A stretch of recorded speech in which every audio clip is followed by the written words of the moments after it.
ओम अज्ञानतिमिरान्धस्य ज्ञानञ्जनशलाकया चक्षुरुन्मिलितं येन तस्मै श्रीगुरुवे नमः। श्रीचैतन्यमनोभीष्टं स्थापितं येन भूतले स्वयं रूपकदामह्यं ददाति स्वपदान्तिकं।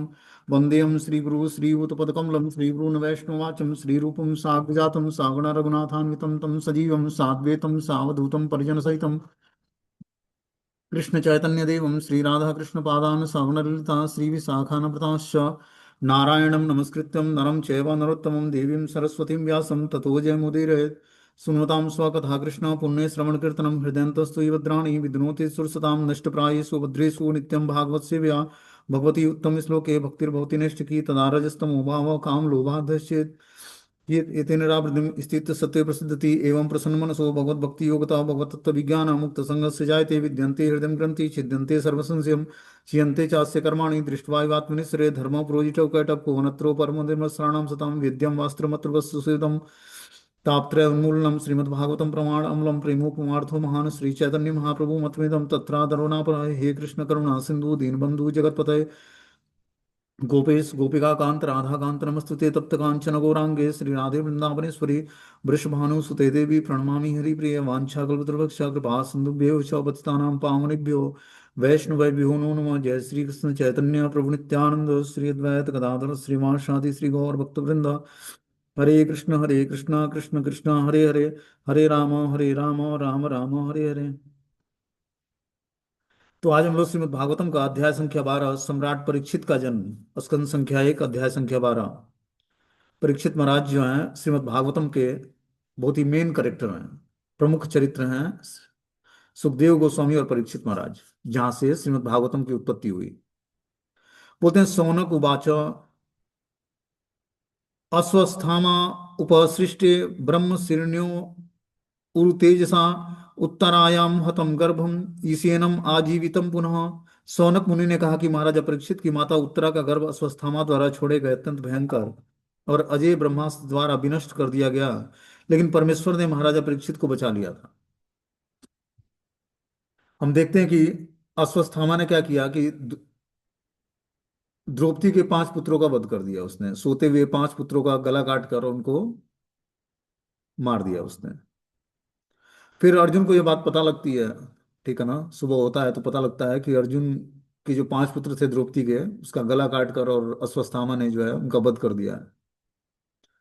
तो अर्जुन युद्ध के लिए उसको दौड़ाता है और अर्जुन से युद्ध करने के लिए वो अपना पहले ब्रह्मास्त्र छोड़ता है। वो जान जाता है कि अर्जुन से मैं युद्ध नहीं करके जीत नहीं पाऊंगा। तो अश्वत्थामा ने अपना ब्रह्मास्त्र छोड़ा अर्जुन को मारने के लिए। दूसरी तरफ भगवान के कहने पर अर्जुन ने भी अपना ब्रह्मास्त्र छोड़ा और दोनों ब्रह्मास्त्र जब टकराए आपस में, तो पूरा ब्रह्मांड जो है में हलचल मच गया। तो भगवान ने अपना सुदर्शन चक्र छोड़कर दोनों को समित कर दिया। ठीक है। उसके बाद अब पांडव वंश के अंतिम वंशज जो बचे थे परीक्षित महाराज, जो कि उत्तरा माता के गर्भ में थे, और उत्तरा माता जो है अभिमन्यु की पत्नी है। अभिमन्यु का वध हो चुका है, अब उत्तरा जो है विधवा है। और उसकी अभिमन्यु के माता का नाम सुभद्रा है, जो कि जगन्नाथ बलदेव सुभद्रा। तो सुभद्रा माता के पुत्र थे अभिमन्यु, अभिमन्यु की पत्नी थी उत्तरा, और उत्तरा के गर्भ में परीक्षित महाराज थे। तो परीक्षित महाराज उत्तरा के गर्भ को नष्ट करने के लिए अब सोचा कि अंतिम वारिस बचा है पांडव वंशज के, और इसके 5 पुत्रों का तो हमने वध कर दिया द्रौपदी के। अब उत्तरा के गर्भ में एक वंश पल रहा है, उसका भी हमें वध कर देना चाहिए। यही दुर्योधन से वो दुर्योधन की दृष्टि में अच्छा बनना चाहता था, इस कारण से वो कर रहा था ये काम। अब उसने जब उत्तरा के गर्भ को नष्ट करने के लिए अश्वत्थामा ने अपना भयंकर ब्रह्मास्त्र छोड़ा, तो उत्तरा ने क्या किया, भगवान की शरण ग्रहण की, भगवान कृष्ण की शरण ग्रहण की, और भगवान को जब पुकारा तो भगवान ने उसके गर्भ की रक्षा की और परीक्षित महाराज को बचा लिया भगवान ने। तात्पर्य में बोलते हैं कि नैमिषारण्य के वन में एकत्रित हुए ऋषियों ने सूत गोस्वामी से महाराजा परीक्षित के जन्म के विषय में प्रश्न किया, लेकिन इस वार्ता के बीच अन्य विषयों की चर्चा की गई, जैसे कि द्रोण पुत्र द्वारा छोड़े गए ब्रह्मास्त्र, अर्जुन द्वारा उसे दंड, रानी कुंती की प्रार्थना, पांडव तथा भीष्मदेव के पास जाना, उनकी प्रार्थनाएं, तत्पश्चात द्वारका के लिए भगवान का प्रस्थान इत्यादि। ये क्वेश्चन सौनक ऋषि ने बहुत पहले पूछा था सूत गोस्वामी से। अब जवाब यहाँ पर भगवान 12वें अध्याय में, लगभग 8वें अध्याय में क्वेश्चन पूछा था सूत गोस्वामी ने कि महाराजा परीक्षित का जन्म कैसे हुआ। तो उसके बीच में बहुत सारी स्टोरियां सूत गोस्वामी ने बताया, जैसे द्रोण पुत्र द्वारा छोड़े गए ब्रह्मास्त्र, फिर अर्जुन द्वारा दिए गए दंड की, अर्जुन ने द्रोण पुत्र को दंड दिया, अश्वत्थामा को, फिर महारानी कुंती की प्रार्थना, फिर पांडवों द्वारा भीष्मदेव के पास जाना, उनकी प्रार्थना करना, तत्पश्चात द्वारका के लिए भगवान का प्रस्थान करना इत्यादि सारी जब घटना सुना लेते हैं, तब अंत में जाकर वो परीक्षित महाराज के जन्म की कथा सुनाते हैं। बोलते हैं फिर कृष्ण का द्वारका आना और 16,000 रानियों के साथ निवास करना इत्यादि की चर्चा की गई। सारे ऋषि मुनि इस विवरणों के सुनने में लीन थे, किंतु अब वे अपने मूल विषय पर लौटना चाह रहे थे। अब मूल विषय यह था कि आखिर किस कारण से महाराजा परीक्षित कैसे बचा दिए गए उत्तरा के गर्भ में, उत्तरा के गर्भ से अश्वत्थामा द्वारा छोड़े गए ब्रह्मास्त्र से कैसे बच गए। अब शौनक ऋषि की इस तरह की जिज्ञासा थी, इस तरह अश्वत्थामा द्वारा छोड़े गए ब्रह्मास्त्र की चर्चा फिर से आ गई यहाँ पर। अब यहाँ पर महाराजा परीक्षित के सामने सुखदेव गोस्वामी और शौनक आदि ऋषियों के सामने सूत गोस्वामी बोलना शुरू करते हैं। बोलते हैं, तस्य जन्मे महाबुद्धे कर्माणि च महात्मना निधनम च यथेवासित्यम प्रीत्यम गतवान यथा। अत्यंत बुद्धिमान और महान भक्त महाराजा परीक्षित उस गर्भ से कैसे उत्पन्न हुए, उनकी मृत्यु किस तरह हुई, अपने मृत्यु के बाद उन्होंने कौन सी गति प्राप्त की। तो ये सारे क्वेश्चन जो है शौनक आदि ऋषि सूत गोस्वामी से नैमिरस सारण्य में पूछते हैं। सूत गोस्वामी ये कथा अपने गुरु सुखदेव गोस्वामी के मुख से सुना था, कब, जब वो परीक्षित महाराज को भागवतम सुना रहे थे। और वही कथा जो है सूत गोस्वामी नैमिषारण्य में 88,000 ऋषियों के सामने प्रस्तुत करते हैं। तो इस सूत गोस्वामी के सामने ये क्वेश्चन हो रहा है कि अत्यंत बुद्धिमान और महान भक्त महाराजा परीक्षित उस गर्भ से कैसे उत्पन्न हुए, उनकी मृत्यु किस तरह हुई और मृत्यु के बाद उन्होंने कौन सी गति प्राप्त की। हम सभी अत्यंत आदर पूर्वक उनके विषय में सुनना चाहते हैं, जिन्हें सुखदेव गोस्वामी ने दिव्य ज्ञान प्रदान किया। कृपया हमें इस विषय में बताइए। इस प्रकार सोनक आदि ऋषि ने सूत गोस्वामी से क्वेश्चंस पूछे। अब सूत गोस्वामी बोलना शुरू करते हैं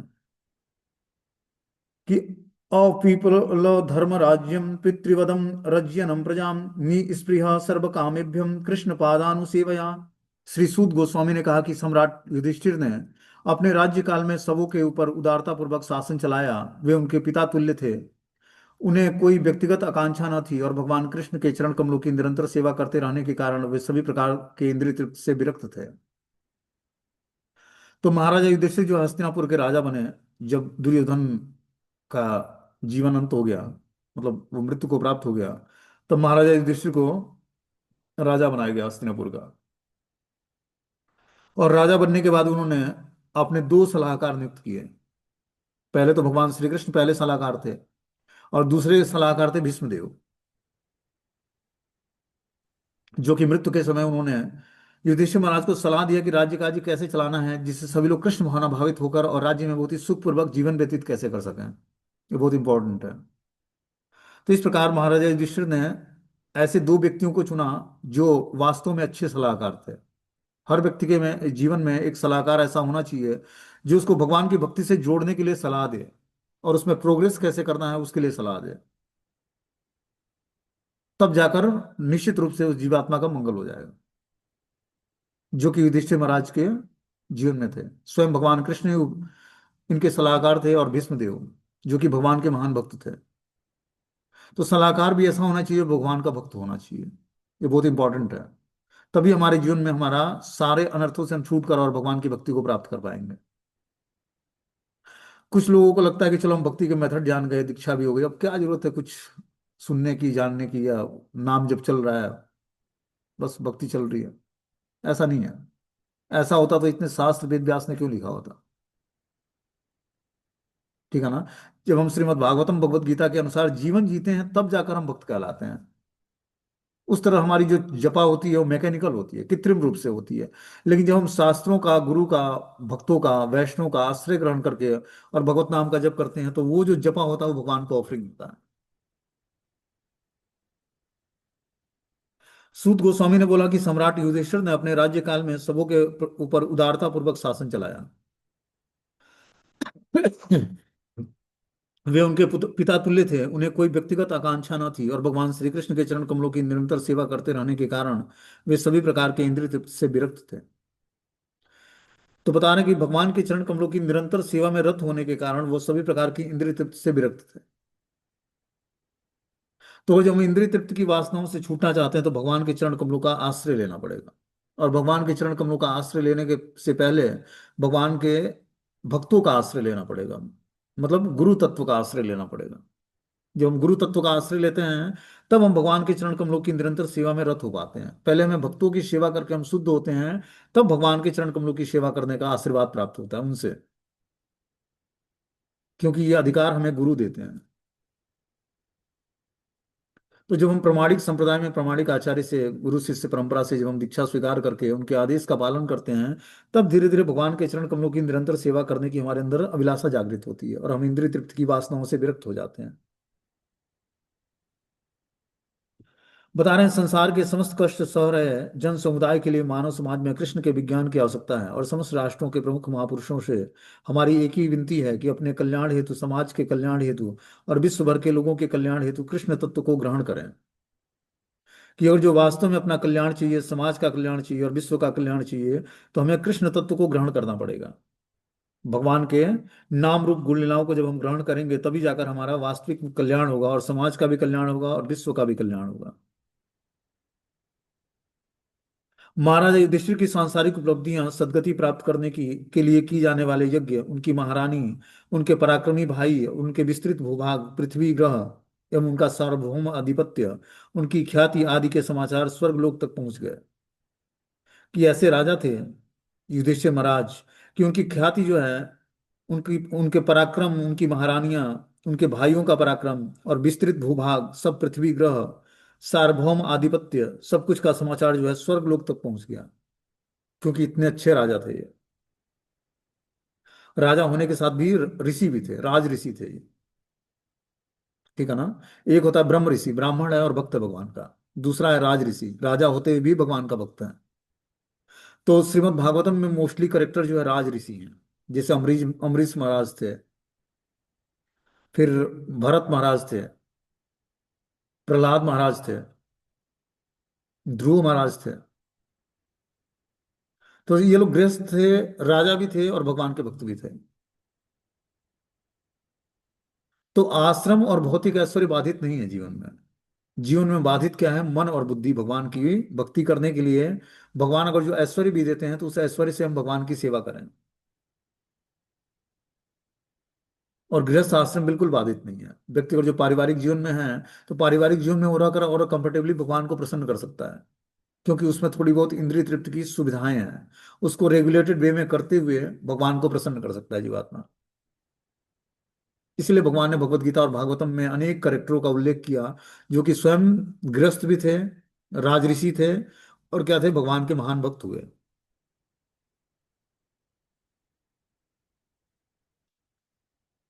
आगे बता रहे हैं, हे ब्राह्मणों, राजा का ऐश्वर्य इतना मोहक था कि स्वर्ग के निवासी भी उनकी आकांक्षा करने लगे। लेकिन चूंकि वे भगवान की सेवा में तल्लीन रहते थे, अतः उन्हें भगवान की सेवा के अतिरिक्त कुछ भी तुष्ट नहीं कर सकता था। तो युधिष्ठिर महाराज ऐसे राजा हुआ है कि वो राज्य काज में सारे जितने भी राज्य के कर्मचारी थे और राज्य के लोग थे, नागरिक थे, सबको भगवान की सेवा से उन्होंने जोड़ रखा था, जिसके कारण सभी प्रजा सुखी थी। बता रहे हैं, संसार में दो वस्तुएं होती हैं जिसमें जीवों की तुष्टि हो सकती है। जब कोई भौतिकता में डूबा हुआ होता है तो वह इंद्रिय तृप्ति से ही तुष्टि खोजता है, किंतु जब कोई भौतिक गुणों से मुक्त हो जाता है तो वो भगवान की तुष्टि के लिए प्रेममय सेवा करके ही तुष्टि प्राप्त करता है। इसका अर्थ यह हुआ कि जीव वैधानिक रूप से सेवक है, सेव्य नहीं। तो जब व्यक्ति, देखो, सेवा करने का राइट्स भगवान ने जीवात्मा को दिया हुआ है, कि हर व्यक्ति सेवा करने के लिए इस भौतिक संसार में आता है। ठीक है ना। आप देखोगे कि ऐसा कोई नहीं है जो सेवा से मुक्त है, सब किसी न किसी की सेवा कर रहे हैं। तो भगवान ने स्वतंत्रता हमें दी है कि सेवा अगर हम भगवान की करेंगे या फिर माया की करेंगे। माया की सेवा करके हम और बद्ध अवस्था में चले जाते हैं, और भगवान की सेवा करके धीरे धीरे मुक्ति की तरफ आगे बढ़ते हैं। ये रास्ता आसान है कि भगवान की भक्ति करके या भगवान की सेवा करके हम दिव्य रास्ते पर चलते हैं, और धीरे धीरे हम भगवान को प्राप्त कर लेते हैं। दूसरी तरफ है माया की सेवा। माया की सेवा करके व्यक्ति और फंसता जाता है। माया मतलब इग्नोरेंस, अज्ञानता। जैसे हम, और जो कृष्ण भावना भावित होकर अपने परिवार का पालन पोषण नहीं करते हैं, तो वह माया की सेवा है। ठीक है ना। भगवान ने रिस्पॉन्सिबिलिटी दिया परिवार का पालन पोषण करने के लिए, माता पिता भाई बहन दोस्त मित्र पति पत्नी सबकी सेवा करने का। लेकिन जीवात्मा का अधिकार क्या बनता है कि वो कृष्ण भावना भावित होकर परिवार के सारे सदस्यों की सेवा करे, क्योंकि उसको भगवान के द्वारा रिस्पॉन्सिबिलिटी दी गई है। लेकिन अपनी चेतना को कृष्ण में स्थिर करे, तब उससे कोई पाप जनरेट नहीं होगा। अब वो स्वामी के भाव को अडॉप्ट करके और घर के सारे सदस्यों की सेवा करेगा कि मैं स्वामी हूँ, बाकी सब हमारे सेवक हूँ, मैं धन कमाता हूँ, मैं घर का मुखिया हूँ। इस भाव से अगर जो वो सेवा करेगा तो बढ़ता जाएगा। और कर्म करते हुए बहुत सारे रिएक्शन जनरेट होते हैं, उस रिएक्शन को भोगने के लिए फिर से एक शरीर धारण करना पड़ता है। जैसे रत्नाकर डाकू था। तो रत्नाकर डाकू जो है, लगभग 2 बैलगाड़ी उसने जनेऊ इकट्ठा कर रखा था, इतने ब्राह्मणों की हत्या किया। जो भी यजमान के यहाँ से ब्राह्मण जो है दान दक्षिणा लेकर आए थे, ये रत्नाकर डाकू क्या करता, छीन लेता उनसे, और छीन कर अपने परिवार का पालन पोषण करता। उसका रोज का यही बिजनेस था। तो एक बार उसी जंगल से रत्नाकर डाकू देखा कि नारद मुनि आ रहे हैं।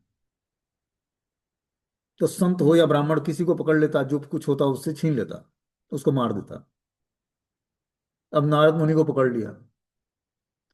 तो नारद मुनि ठहरे भगवान के भक्त, उन्होंने बोला भाई हमें मार के क्या पाओगे तुम, हमारे पास तो एक वीणा है जिस पर हम नारायण का नाम उच्चारण करते हैं और वीणा बजाते हैं। तुम जाओ पहले अपने घर पे पूछ के आओ कि जिस कार्य से को करके तुम परिवार का पालन पोषण करते हो, क्या उस परिवार, वो परिवार तुम्हारा उस पाप में सहयोग करेगा। तो रत्नाकर ने बोला नहीं नहीं नारद मुनि आप भाग जाओगे। तो नारद मुनि को पेड़ से बांध के जाता है, घर पे पूछता है बच्चों से पत्नी से कि जो मैं उल्टे सीधे काम करके, पाप कर्म करके धन ले आता हूँ और आप लोगों का परिवार का पालन पोषण करता हूँ, क्या आप उस पाप में हमारा सहयोग करेंगे। जब मैं उसका हमें परिणाम मिलेगा भोगने के लिए, तो उसमें आप लोग हमें सहयोग करेंगे भोगने में। तो पत्नी ने भी हाथ खड़ा कर दिया और बच्चों ने भी हाथ खड़ा कर दिया कि आपकी रिस्पॉन्सिबिलिटी, आपने हमें जन्म दिया है, आपने हमसे विवाह किया है, तो आपकी रिस्पॉन्सिबिलिटी बनती है पालन पोषण करना। हम लोग आपके पाप कर्मों में सहयोग नहीं करेंगे। तो रत्नाकर डाकू का नेत्र खुला था, आता है नारद मुनि के चरणों में शरणागत हो जाता है, और फिर उनसे विनम्रता पूर्वक बातें करने लगता है। बोला है नारद मुनि हमारा उद्धार कैसे होगा, हमने इतने ब्राह्मणों की हत्या किया है कि पूछना ही नहीं है।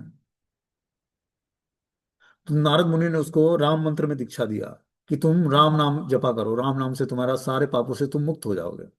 राम नाम और कृष्ण नाम में अंतर क्या है कि भगवान श्री राम का नाम मुक्ति प्रदान करता है, और कृष्ण का नाम प्रेम प्रदान करता है, प्रेम में सेवा प्रदान करता है। ये राम और कृष्ण के नाम में अंतर है,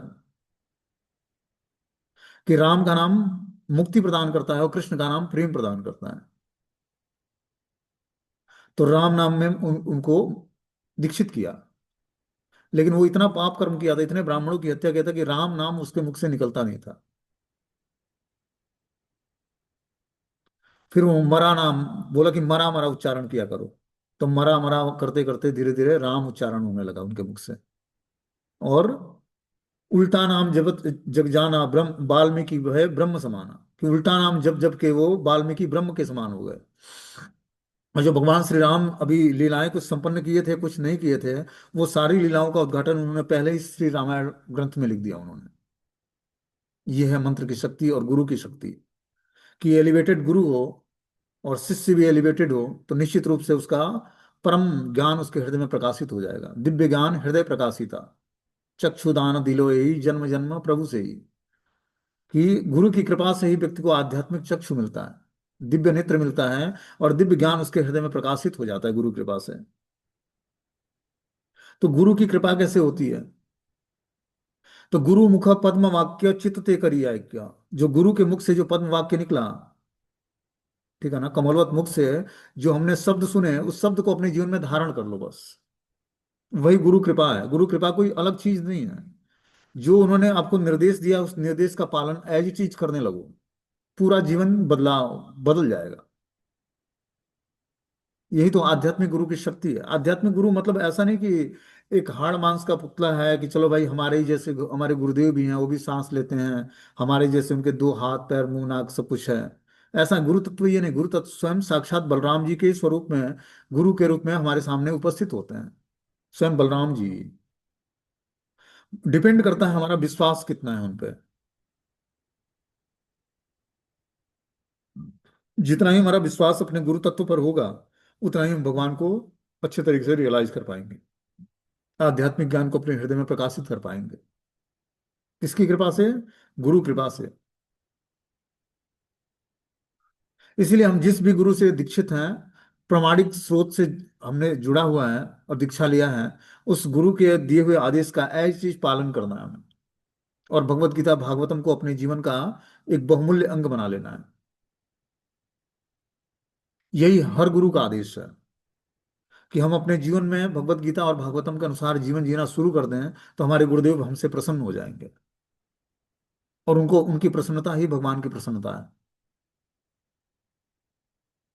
तो इस तरह बता रहे हैं कि जो है, हे ब्राह्मणों, राजा का ऐश्वर्य इतना मोहक था कि स्वर्ग के निवासी भी उनकी आकांक्षा करने लगे, लेकिन चूंकि वे भगवान की सेवा में तल्लीन रहते हैं, अतः उन्हें भगवान की सेवा के अतिरिक्त कुछ भी तुष्ट नहीं कर सकता था। तो युधिष्ठिर महाराज ऐसे राजा हुए कि वो भगवान की सेवा में हमेशा तल्लीन रहते और भगवान की सेवा के अतिरिक्त कुछ भी उनको तुष्ट नहीं करता था।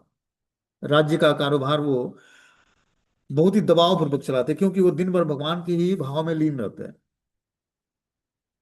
बोलते मातृगर्भागतो वीरम स तदा भृंगुनंदनम ददर्शम पुरुषम कश्चिद हानो मानो अस्त्र तेजसा। हे भृंगु पुत्र सोनक, जब महान योद्धा बालक परीक्षित अपनी माता उत्तरा के गर्भ में थे और अश्वत्थामा द्वारा छोड़े गए ब्रह्मास्त्र के ज्वलंत ताप से पीड़ित थे, तो उन्होंने परमेश्वर को अपनी ओर आते देखा। तो जब ब्रह्मास्त्र अश्वत्थामा ने छोड़ा, तो ब्रह्मास्त्र की जो ताप थी वो परीक्षित महाराज को गर्भ में ताप दे रही थी। तब परीक्षित महाराज ने देखा कि परमेश्वर उनकी ओर आ रहे हैं। अंगुष्ठ मात्र कमलम स्फुट स्फुरम प्रस्फुट्य मौलिनम अपीव्य दर्शनम श्याम तड़ित द्वास समुच्यते। वे केवल अंगूठे भर ऊंचे थे, किंतु वे थे पूर्ण दिव्य। उनका शरीर अत्यंत सुंदर श्यामल वर्ण का और अच्युत था, और उनका वस्त्र बिजली के समान चमचमाते पीत वस्त्र का, और उनका मुकुट दैदीप्यमान सोने का था। बालक ने उन्हें इसी रूप में देखा था। तो परीक्षित महाराज अभी माता के गर्भ में थे, तभी भगवान के इस सुंदर स्वरूप का दर्शन किया था, जब ब्रह्मास्त्र छोड़ा था अश्वत्थामा ने, कि किस तरह पीत वस्त्र धारण करके भगवान, जिनका वस्त्र जो है बिजली के समान चमचमा रहा था, मुकुट दैदीप्यमान सोने का था, श्याम वर्ण था भगवान का, शरीर अत्यंत सुंदर था और दिव्य लग रहे थे। उस अवस्था में भगवान का दर्शन बालक ने किया था। भगवान चार भुजाओं से युक्त थे, उनके कुंडल सोने के थे तथा आंखें क्रोध से तप्त लाल रंग की थी। जब वे चारों ओर घूमने लगे, तो उनके उनकी गदा उनके चारों ओर गिरते तारे की भांति निरंतर चक्कर लगाने लगी। भगवान उस ब्रह्मास्त्र के तेज को विनष्ट करने के लिए इस प्रकार संलग्न थे, जिस प्रकार सूर्य ओस की बूंदों को उड़ा देता है। वे बालक को दिखाई पड़े, और तो वह सोचने लगा कि वे कौन है। इस प्रकार बालक के देखते देखते प्रत्येक जीव के परमात्मा तथा धर्म के पालक भगवान, पूर्ण पुरुषोत्तम भगवान, जो सारी दिशाओं में व्याप्त हैं और काल तथा देश की सीमाओं से परे हैं, तुरंत अंतर्ध्यान हो गए। इस प्रकार परीक्षित महाराज के ऊपर जो ब्रह्मास्त्र का तेज फेंका गया था, उसको भगवान समित करके और फिर जो है वहां से अंतर्ध्यान हो जाते हैं। तत्पश्चात जब क्रमशः सारी राशि नक्षत्र और शुभ लक्षण प्रकट हो गए, तब पांडु के उत्तराधिकारी ने जन्म लिया, जो पराक्रम में उन्हीं के समान थे। तो पांडु वंश के जो उत्तराधिकारी थे परीक्षित महाराज, अब उनका जन्म होता है भगवान के रक्षा करने के बाद।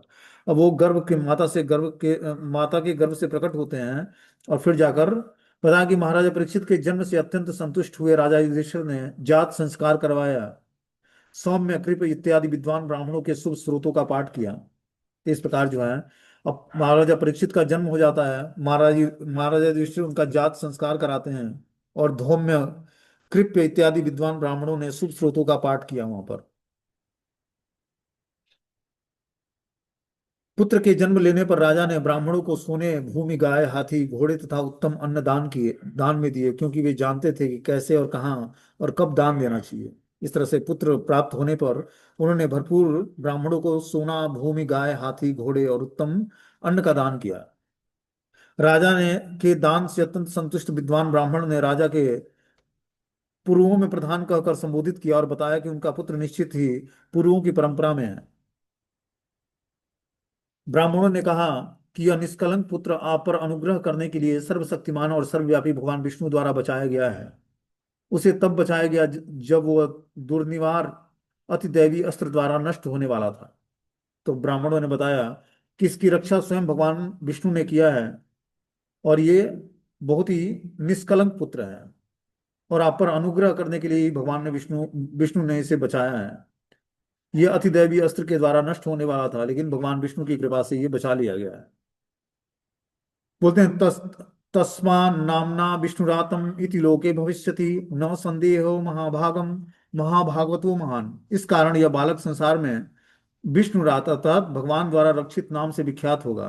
हे महाभाग्यशाली, इसमें कोई संदेह नहीं कि यह बालक महाभागवत उच्च कोटि का भक्त होगा और समस्त गुणों से संपन्न होगा। तो ब्राह्मणों ने भविष्यवाणी की बालक के बारे में कि जो बालक जन्म लिया है, यह बालक संसार में विष्णुरात के नाम से जाना जाएगा। विष्णुरात मतलब जिसकी रक्षा स्वयं भगवान ने किया था। और हे महाभाग्यशाली, इसमें कोई संदेह नहीं है कि यह बालक महाभागवत मतलब उच्च कोटि का भक्त है और समस्त गुणों से संपन्न है। इस प्रकार ब्राह्मणों ने भविष्यवाणी की परीक्षित महाराज के जन्म की, मतलब उनके जीवन का वर्णन किया। अब श्री राजो उवाच, परीक्षित महाराज अब जो है युधिष्ठिर महाराज बोलना शुरू करते हैं कि अस्य संवंश यानम राजर्षिणाम पुण्य श्लोकानां महात्मनः अनुवर्तितां स्विज्ञस्यां साधुवादेन सत्तमाः।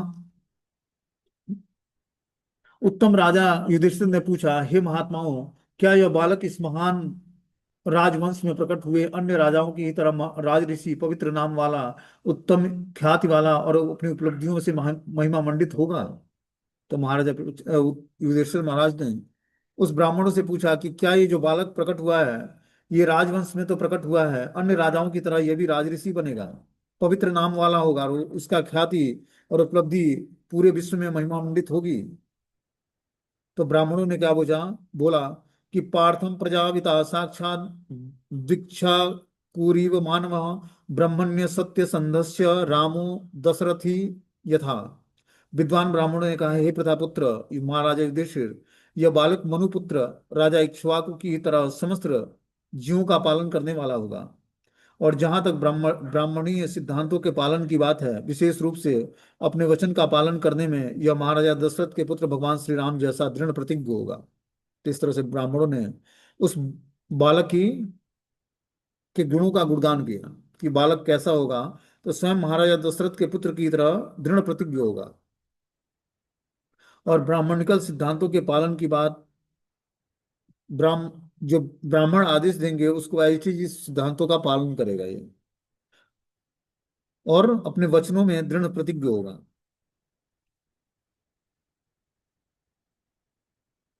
यह बालक सुप्रसिद्ध उस नर नरेश शिवी की भांति उदार दानवीर तथा शरणागतों का रक्षक होगा। यह अपने कुल के नाम और यश को उसी तरह फैला देगा जिस तरह महाराजा दुष्यंत के पुत्र भरत ने किया था। महान धनुर्धरों में यह बालक अर्जुन के समान होगा। यह अग्निदेव के समान दुर्निवार और समुद्र की भांति दुर्लग्न होगा।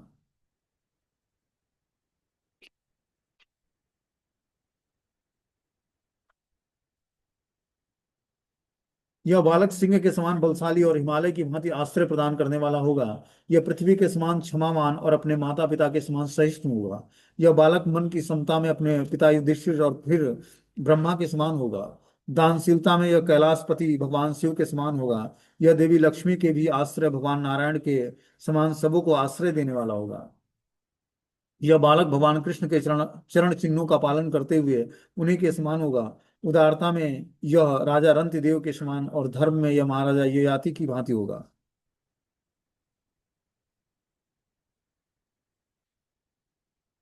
यह बालक धैर्य में बलि महाराज के समान और प्रहलाद महाराज के समान कृष्ण का अनन्य भक्त, यह अनेक अश्वमेध यज्ञों को संपन्न करने वाला और वृद्ध और अनुभवी व्यक्तियों का अनुयायी हो गया।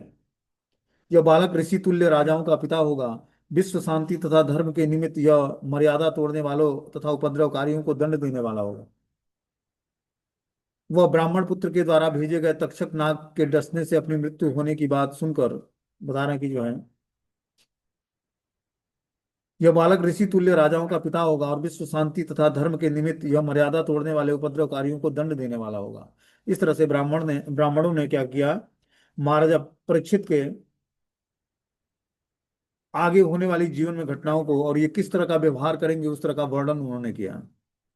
अब आगे बता रहे हैं कि तक्ष का दात्मनो मृत्यु द्विज पुत्रोपसर्जितात्म प्रत्यस्त्य उपश्रुत्यम मुक्त संगम पदम हरे।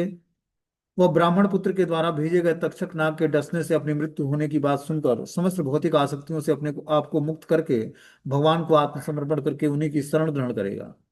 ये भी बता दिया ब्राह्मणों ने कि आगे चलकर ब्राह्मण पुत्र के द्वारा भेजे गए तक्षक नाग से के डसने से इसकी मृत्यु होगी। और ये बात सुनकर ये भौतिक आसक्तियों से अपने को मुक्त कर लेगा और भगवान को आत्मसमर्पण करके भगवान की शरण ग्रहण करेगा।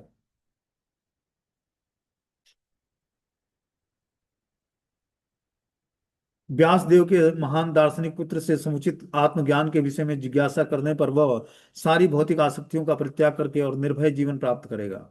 इस प्रकार जो लोग ज्योतिष ज्ञान तथा जन्मोत्सव संपन्न करने में पटु थे, उन्होंने इस बालक की भविष्य के विषय में राजा युधिष्ठिर को उपदेश दिया। फिर प्रचुर दक्षिणा प्राप्त करके वे अपने अपने घरों को लौट गए। तो इस तरह से इन ब्राह्मणों ने ज्योतिष शास्त्र के अनुसार महाराजा परीक्षित का जन्म कुंडली का गुणगान किया और महाराजा युधिष्ठिर से उन्होंने पर्याप्त दक्षिणा लेकर और फिर अपने अपने नगर को प्रस्थान कर गए।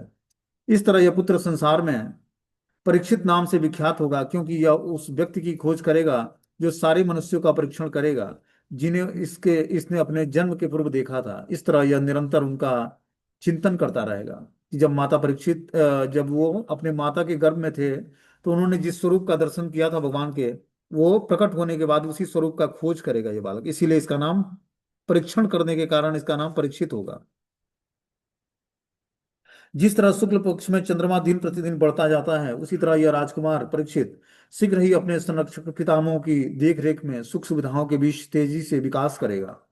इसी समय राजा युधिष्ठिर स्वजनों से युद्ध करने के कारण किए गए पापों से मुक्ति पाने के लिए अश्वमेध यज्ञ करने का विचार कर रहे थे, लेकिन उन्हें कुछ धन प्राप्त करने की चिंता सवार थी, क्योंकि लगान तथा जुर्माने से एकत्र कोष के अतिरिक्त और कोई धन संग्रह नहीं था।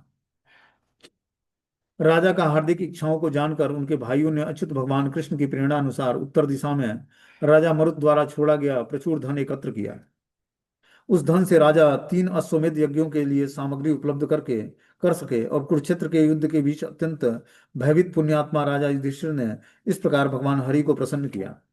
क्या किया, महाराजा युधिष्ठिर ने 3 अश्वमेध यज्ञ संपन्न किया और अश्वमेध यज्ञ संपन्न करके भगवान श्री हरि को प्रसन्न किया। महाराजा युधिष्ठिर द्वारा यज्ञ में आमंत्रित होकर भगवान श्री कृष्ण ने इस बात का ध्यान रखा कि वे सारे यज्ञ योग्य ब्राह्मणों द्वारा संपन्न कराए जाएं। तत्पश्चात संबंधियों की प्रसन्नता के लिए भगवान वहां कुछ माह रहते रहे। इस प्रकार युधिष्ठिर महाराज ने भगवान को बुलाया यज्ञ में और द्विज और ब्राह्मणों को से यज्ञ संपन्न कराया जो कि योग्य ब्राह्मण थे, और तत्पश्चात भगवान भी प्रसन्नता से कुछ माह वहां पर रुके।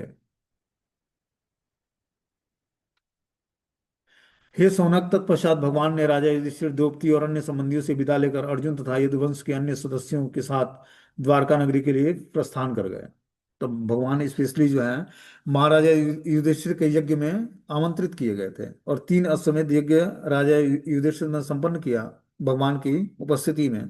उसके बाद भगवान जो है इन लोगों से आदेश लेकर और फिर से द्वारका के लिए प्रस्थान कर जाते हैं। ठीक है ना। इस प्रकार ये सम्राट परीक्षित का जन्म नामक अध्याय समाप्त हो जाता है। अब जो है आगे, धृतराष्ट्र द्वारा गृह त्याग।